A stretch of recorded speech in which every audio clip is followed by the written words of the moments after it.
Oil and gas companies can now officially frack on state land as a new state law goes into effect. But some Ohioans are uneasy about these changes. NBC4 State House reporter Natalie Fahmy talked with some of them, and she joins us now live with what they had to say. Natalie?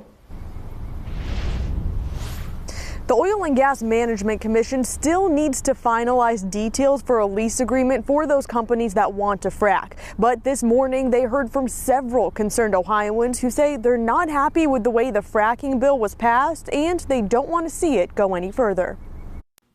This law will not stand. Do you hear me? Big gas and oil. This law will not stand. I will leave this state if fracking begins on our public land.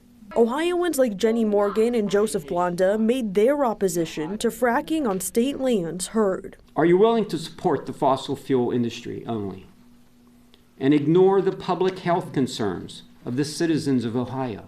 Some, like Blonda, say they're worried about the health effects fracking could have on Ohioans who live near state parks or visit them. Exposing their families and kids to harmful toxins that have been proven to be associated with multiple medical conditions such as asthma or as deadly as cancer. House Bill 507 that allows fracking on state lands was passed late last year and signed into law by Governor Mike DeWine at the start of January.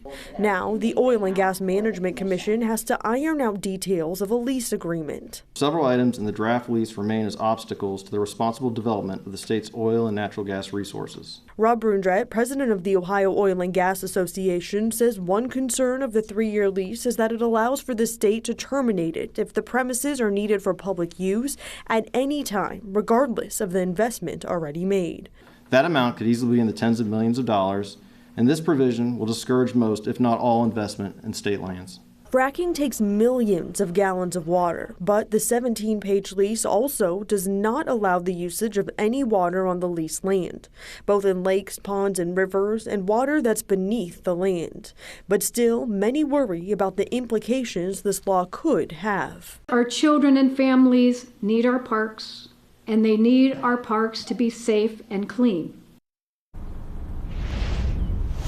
The commission says they're going to take the next several days to consider all the public testimony they heard this morning and will meet again next week to vote on that lease agreement. Local for you in Columbus, I'm Natalie Fahmy, NBC4.